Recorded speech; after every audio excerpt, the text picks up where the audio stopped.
भगवान श्री कृष्ण के अनुसार अच्छे लोगों के साथ बुरा क्यों होता है, जानिए।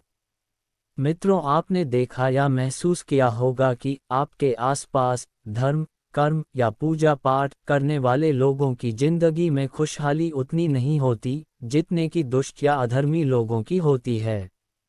और यह सब देखकर आपके मन में भी कभी ना कभी यह सवाल जरूर उठा होगा कि आखिर अच्छे लोगों के साथ बुरा क्यों होता है।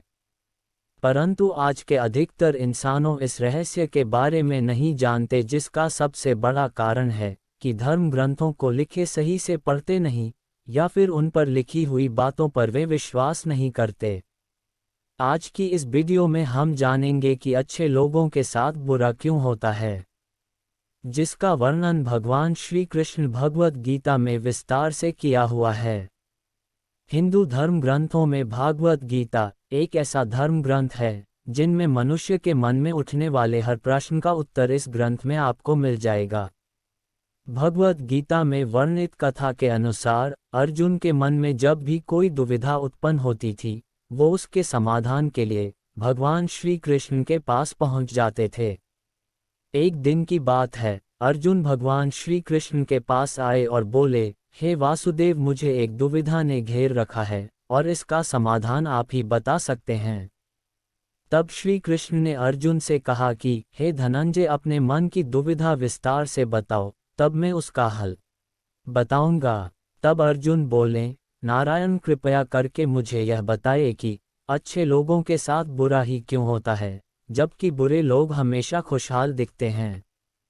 अर्जुन के मुख से ऐसी बातें सुनकर श्री कृष्ण जी मुस्कुराते हुए बोले, हे पार्थ, मनुष्य जैसा देखता है या फिर महसूस करता है, वास्तव में वैसा कुछ नहीं होता, बल्कि अज्ञानतावश वे सच्चाई को समझ नहीं पाता। श्री कृष्ण की यह बातें सुनकर अर्जुन हैरान हो गए और बोले, हे नारायण, आप क्या कहना चाहते हैं, मेरी समझ में नहीं आया। अब श्री कृष्ण बोले, अब मैं तुम्हें एक कथा सुनाता हूँ, जिसे जानने के बाद तुम समझ जाओ कि हर एक प्राणी के उसके कर्म के अनुसार ही फल मिलता है। अर्थात जो बुरा कर्म करता है उसे बुरा ही फल मिलता है, और जो अच्छा कर्म करते हैं उन्हें अच्छा ही फल मिलता है। क्योंकि अच्छे कर्म और बुरे कर्म मनुष्य पर निर्भर करता है। प्रकृति हर मनुष्य को राह चुनने का मौका देती है। अब इसका फैसला करना कि व्यक्ति किस राह पर चलना चाहता है, ये उनकी इच्छा पर निर्भर करता है। श्री कृष्ण अर्जुन को कथा सुनाते हैं। फिर कथा सुनाते हुए श्री कृष्ण बोले, बहुत समय पहले की बात है, एक नगर में दो पुरुष रहा करते थे। उनमें से एक पुरुष व्यापारी था। उनके लिए अपने जीवन में धर्म और नीति के बहुत महत्वता थी, और वह पूजा पाठ और भगवान की भक्ति में बहुत विश्वास करता था। चाहे कुछ भी हो जाए, वह मंदिर जाना नहीं भूलता था, और न ही दान धर्म आदि किसी भी प्रकार की कर्म में कोई कमी करता था। वहीं दूसरी ओर उस नगर का दूसरा पुरुष पहले पुरुष से बिल्कुल विपरीत था। वह पुरुष प्रतिदिन मंदिर तो जाया करता था, लेकिन पूजा पाठ के उद्देश्य नहीं, बल्कि मंदिर के बाहर से चप्पल एवं धन चुराने के उद्देश्य से मंदिर जाया करता था। उसे दान धर्म नीति आदि किसी से कुछ लेना देना नहीं था। इसी तरह समय बीतता गया और एक दिन उस नगर में जोर से बारिश हुई, जिसकी वजह से उस दिन नगर के मंदिर में पंडित के अलावा और कोई नहीं था। यह बात जब दूसरे पुरुष को पता चली तो उसके मन में ख्याल आया कि अभी सही मौका है मंदिर के धन को चोरी करने के लिए, और वह बारिश में ही मंदिर पहुंच गया। और वो व्यक्ति मंदिर पहुंचकर उस पंडित की नजरों से बचकर मंदिर के सारे धन और जेवरात चुराकर वहां से निकल गया। उसी समय धर्म कर्म में विश्वास रखने वाला दूसरा पुरुष भी मंदिर पहुंचा और भगवान के दर्शन किए, परंतु दुर्भाग्य से मंदिर का पुजारी उस दूसरे पुरुष को ही चोर समझ बैठा और शोर मचाने लगा। शोर सुनकर मंदिर में भीड़ जमा हो गई और सभी लोग उस भले पुरुष को चोर समझ बैठे और उसे अपमानित करने लगे। यह देखकर वह भला व्यक्ति हैरान हो गया और उसे समझ नहीं आ रहा था कि उसके साथ क्या हो रहा है। फिर वह किसी तरह उन सब लोगों से बचकर मंदिर से निकल गया और रास्ते से जाने लगा। लेकिन दुर्भाग्य ने उनका साथ वहां भी नहीं छोड़ा।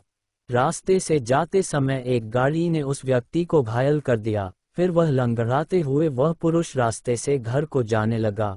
फिर रास्ते में जाते जाते उस व्यक्ति की मुलाकात वह दुष्ट व्यक्ति से हुई जो मंदिर से धन चोरी करके जा रहा था। वह दुष्ट व्यक्ति झूमता नाचता हुआ खुशी से जा रहा था और वह यह बोलता हुआ जा रहा था कि आज तो मेरी किस्मत ही चमक गई, एक साथ इतना सारा धन मिल गया। यह बातें उस भले आदमी ने सुन ली और उसे हैरानी हुई और क्रोधित होकर घर जाकर उसने भगवान की सारी फोटो निकाल कर फेंक दी और भगवान से नाराज होते ही अपना जीवन व्यतीत करने लगा। जब समय बीतता चला गया उसके बाद दोनों ही पुरुषों की मृत्यु हो गई और वे यमराज के पास पहुंचे। वह भले पुरुष के बगल में उस दुष्ट व्यक्ति को खड़े देखकर यमराज से पूछ ही लिया कि मैं तो हमेशा अच्छे कर्म करता था, पूजा पाठ दान धर्म आदि में विश्वास रखता था, जिसके बदले जीवन भर मुझे अपमान दर्द और दुखी ही मिला, और इस अधर्म करने वाले पापी व्यक्ति को अपार धन और इसका जीवन सुखी से गुजरा, ऐसा क्यों?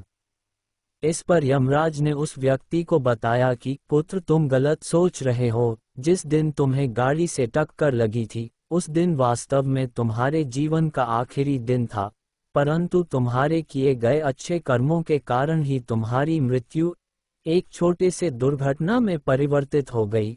और इस दुष्ट व्यक्ति के किस्मत में राजयोग था, परंतु इसके दुष्ट कर्मों की वजह से इसका राजयोग एक छोटे मोटे धन की चोरी में ही बदल कर रह गया।